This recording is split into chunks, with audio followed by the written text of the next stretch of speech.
Eu já falei, eu não já falei mais de 10 vezes para vocês mandarem as dúvidas pra gente? Quem prestou atenção lembra. Sempre falava, deixa nos comentários, manda no WhatsApp. E você achou que a gente nem olhava, né?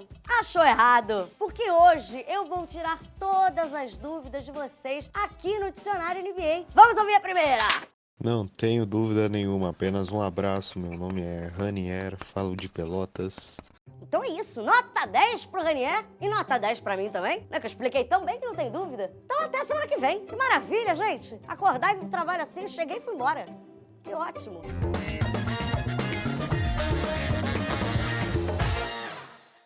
Tô zoando, é brincadeira. Eu tô fazendo aquelinha, professora divertida. Vocês acharam que eu ia fazer isso com vocês? Até queria. Mas a NBA não deixa, hein? Tem que ficar aqui, fazendo coisa. Bom, vamos lá para a primeira pergunta? Vamos, turma? Olá, meu nome é Gabriel Valide, falo de São Paulo e eu gostaria de entender as regras das passadas, as coisas básicas mesmo, e principalmente o passo zero, entender as faltas de defesa, de ataque. E é isso aí, tô gostando muito dos vídeos do dicionário da NBA. Obrigada, Gabriel, muito obrigada. Mas vamos por parte? Turma, sobre as faltas, já tem um vídeo sobre elas, tá? Você clica aqui em cima e você vai lá ver que isso é matéria passada. Eu não vou aqui perder o tempo da turma repetindo matéria que já foi, certo? A gente vai avançar no conteúdo. Agora, o tal do passo zero. Boa pergunta, Gabriel. É a mesma dúvida do Alexandre Rodrigo, que deixou aqui nos comentários. Aí olha que bacana, quando a gente faz uma pergunta, porque pode ser a pergunta do colega. Quando um jogador, ele tá indo em direção à cesta para fazer uma bandeja, dar uma enterrada, ou até mesmo ele tá se preparando para fazer um arremesso, ele pode dar até 2 passos com a bola na mão sem quicar, turma. Presta atenção que isso é importante. Só que aquele último passo que o jogador dá antes de realmente parar de quicar a bola não conta. Ou melhor, conta, mas se chama passo zero. Em inglês, gather step. Porque aqui é uma escola bilíngue. A gente aprende inglês, a gente aprende matemática, a gente aprende basquete.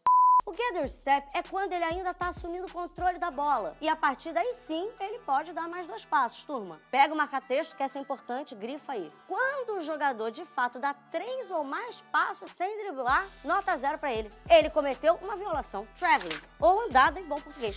Tem que chamar a mãe dele para conversar, viu, gente? Próxima! Meu nome é Renan, eu falo do Rio de Janeiro. Minha dúvida relacionada à NBA é o porquê de tantos jogos durante a temporada. Por que tem que ter mais de 72 jogos durante a temporada, contando com os playoffs? Eu queria entender um pouco mais. Se vocês puderem me ajudar, fico agradecido. Eu não entendi. O Renan, ele quer menos jogos, turma? É isso? Na verdade, Renan, nota 2 que você não prestou atenção. São 82 jogos para cada time na temporada regular. A gente já explicou como é que funciona lá no primeiro episódio do Dicionário NBA. Lembra? Perdeu a matéria, faltou, vai meter um atestado, tudo bem. Mas clica aqui em cima, não deixa de acompanhar a aula, não? Aqui é AD. Agora, o Light Yagami, ele perguntou nos comentários. Não tem rebaixamento? Então antes da fase do mata-mata tem jogo que não vale nada? Não, não tem rebaixamento. Aqui o Vasco ia ser feliz até dizer chega.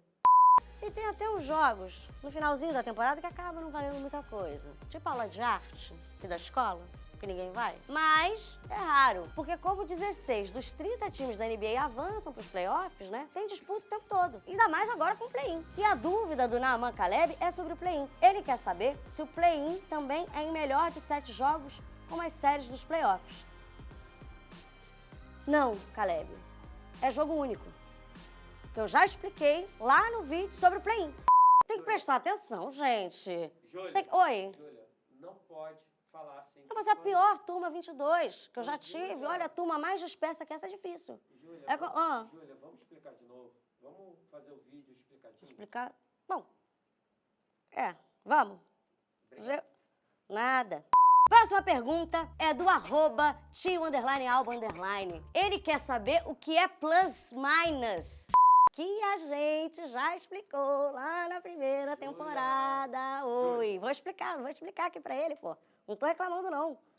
O plus-minus, ele é uma estatística que mede o saldo de pontos do time contando apenas os minutos em que determinado jogador estava em quadra. Então, por exemplo, turma, se o plus-minus de um jogador for de mais 6, isso significa que enquanto ele esteve em quadra, o time dele marcou 6 pontos a mais que o adversário. Simples de entender. O @Rick_FG disse: sempre confundo as posições quando dizem por número. Ajuda!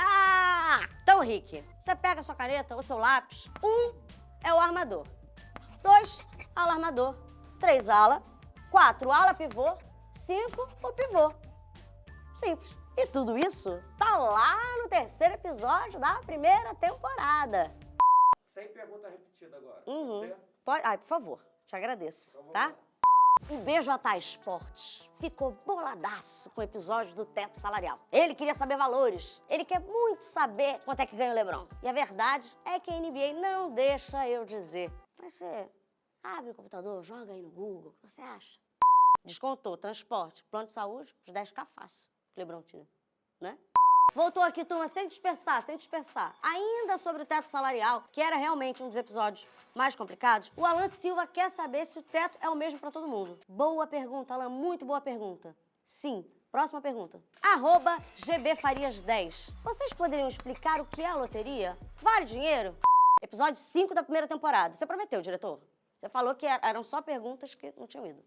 A loteria do draft é o sorteio que define quais times serão as primeiras escolhas do draft. Quanto pior tivesse sido a última temporada do time, mais chances ele tem de ter uma das primeiras escolhas do draft seguinte. E não vale dinheiro. Chama a loteria porque é um sorteio. E pra terminar, meus amores, pra gente já liberar pro recreio, a última pergunta, que é do @Luke_43 ou 43. O que significa franchise player? Tá vendo? Tá vendo, diretor? Aí sim, uma pergunta que a gente não tinha trabalhado. A aula fica muito mais dinâmica assim, graças a Deus. Franchise player é aquele cara que é o craque do time, que se torna o jogador símbolo da franquia. É aquele cara que quando você pensa no time, você pensa nele, que vende camisa pra caramba, entendeu? Que a franquia constrói todo um time em volta dele. Tipo o Lillard no Portland Trail Blazers ou o Stephen Curry no Golden State Warriors. Tirei a sua dúvida? Que ótimo! Então assim, a gente termina a 2ª temporada do Dicionário NBA. Se renovarem meu contrato, eu volto. E você pode fazer aí o seu dever de casa, que é dar like no vídeo e se inscrever no canal da NBA Brasil. Eu vejo vocês na fila de seguro-desemprego ou aqui,